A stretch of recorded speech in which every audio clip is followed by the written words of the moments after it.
Hello everyone, my name is Chance Sweeney. This is Trials of Kal'Kuzak, update 4 or something? I don't know, it's the next update, whatever. I'll figure it out when I upload it.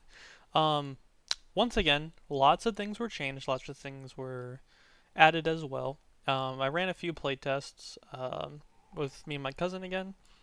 We found a weird spawn bug where sometimes the enemies would just spawn in one spot for some reason, and then they wouldn't spawn anywhere else. And it was very random. Like it didn't happen all the time. I thought it might have been the map, but I tried to change the map. It wasn't the map.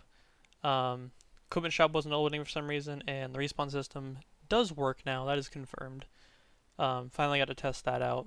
So I made a quick fix to that. I don't know. I might have fixed other things, and then we went back to test again. Um, the spawn bug was still present. I really don't know what's happening there. Um, so I really don't know. According to the community, it is the wave events that I'm using causing it. Like, since it spawns the zombies, it spawns the demons in close proximity to the player. Sometimes it'll like choose that one spot, and then it'll think like that's the only spot it can spawn them in. There was another weird boss, the miniboss, that only spawning one at a time, so it's a similar thing that might be fixable. The teleporter wasn't properly disabling after the miniboss event, and wave 666. The stop system seemed a little bit buggy, but it wasn't nothing game breaking. Wave 666 is still kind of easy, and I did make them harder. I was thinking about adding a waypoint feature to. Well, you'll see that. I made some more changes. I changed that one state I was talking about to see if it would fix things. I fixed teleport issue. I added power cores to both wave 5 or trial 5 and trial 15. So you'll have all 3 power cores by wave 15. So you'll have all shops unlocked by that wave. Wave 66 should be nearly impossible. And then I added the waypoint system. So, firstly, this is the stage now for the first 5. It didn't really fix the spawn bug, so that was unfortunate. Wave 666 should be way effing harder. Let me increase movement speed. Because I made it so it's a wave event and a survival event, and they all have maxed out. So it should be pretty hard.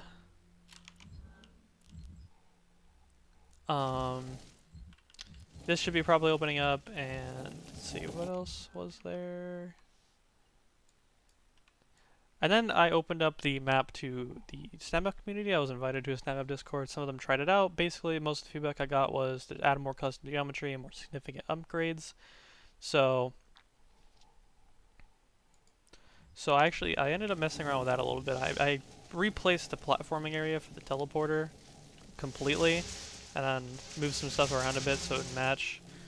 I added the ability for players to actually dash. Let me show you that real quick. I was thinking of making this unlockable. I could still do that. Right now it's just kind of automatic. And all it really does is just speeds you up. It sets your speed to maximum for a little bit. Doom Marine activated. So yeah, that's it. But you can kind of take advantage of the momentum it gives you and go really far, like that. Here's the waypoint system I was talking about. Players only start with 50% damage now. I also added a damage upgrade to the equipment shop. There was a few reasons for this.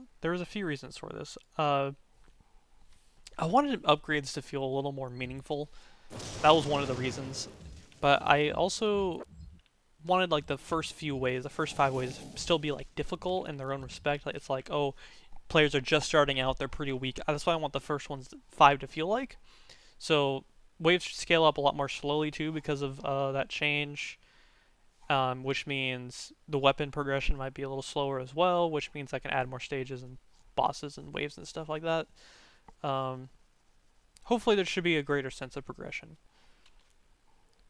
I adjusted, yeah, I adjusted the scaling difficulty. Well, I already said that. I added 5 more waves with this big stage because I was messing around with custom geometry. Right now, this is just an experimental thing. I might only make this one square because these squares are pretty big.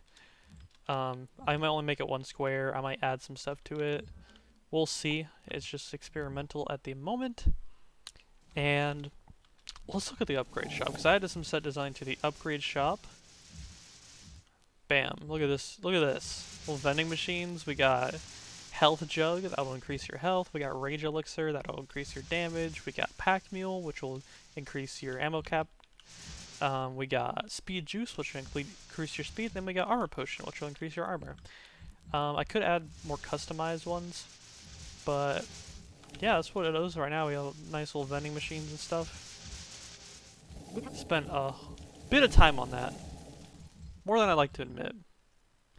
So yeah, the upgrade shop has some new stuff. Let me, 1 second. As noted, all the upgrades are cost 10k at the moment, and the only bad part is they're kind of like a one-time deal. You just buy it and it sets it. It doesn't like add on to it, it just sets it. This is also interfering with the dash ability. Because I don't think, okay, it looks like I actually can make it a variable, so I'll have to add that in and make it so like player speed, like armor and all that is a variable. And I can these upgrades can be, instead of just doubling right away, it can be 50% at first, and then you can just keep adding on to it. Maybe I'll make the prices scale a bit too because of that. We'll see. But I also added a mystery box. This is what I spent probably most of my time on in this one. So I want to show that off, but I also don't want to show, it's supposed to be a secret at the moment. Wait, it also costs money. 1 second. Come on, I gotta go back. I'm gonna give myself, it costs 10k. I am probably going to cut out me going to this place because I don't want people to know where the secret is right now. I've already kind of showed off where the frickin' Wave 666 secret is. Oh yeah, this is also, game is also beatable now. If you get past Wave 666, you actually win the game. Activated. But yeah, I'm probably gonna cut this part out. So here's a mystery box room. Looks really similar to the other room I was talking about. Here's a mystery box. Some used custom geo. I am gonna add some more stuff to this to make it look pretty. Some decals and stuff. Walk up to the box. Activate. It cycles through the weapons for 5 seconds, and then it'll stop. And then you can go and pick up the weapon. But another thing too is that if you don't want the weapon, because if it's like a non-upgraded version of a different weapon and you don't want it, you can just wait, and it will cancel. Bam. See? And there's cool little music. I think I've added almost every gun I can to this, and it's an absolute horrendous mess. But yeah, it works now. It's really cool. I spent a lot of time trying to get that mystery box working on that. I think it's just really cool that I actually got it to work. This is the mess I'm talking about. This is the mess. And there's also kind of a mess over here. For this is all the weapons. Essentially, all this does is, once you activate the thing in this box, there's 2 room boxes, it'll spend your money first, and then it'll activate a timer, and that's the spin up. So it's 5 seconds, and then once this timer is started, it will also start this repeater. This repeater is set to send a signal every 0.1 seconds, and it will send the signal to a random relay, and this random relay will select one of these at random, which basically will show the weapon and hide everything else. And it will also set a variable to that gun name.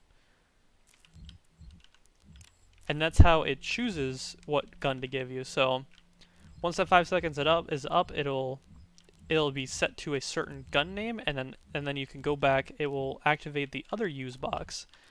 So once that timer ends, it will stop the music, of course. It will start a different timer, it will enable take weapon.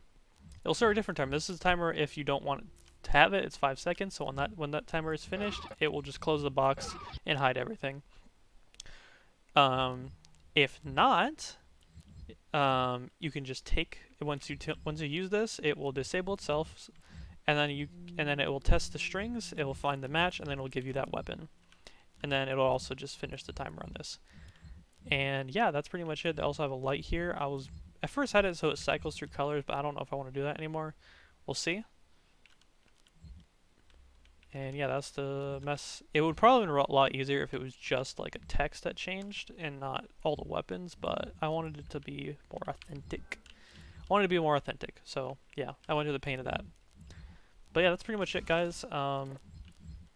More to be added. I might be adding this as an upgrade. The dash ability, I might be trying to add more stuff because I didn't realize I can do player input stuff. There might be... I'm gonna start adding variables for player stats. So when you buy these, you can continue to buy them, and they might not upgrade as much.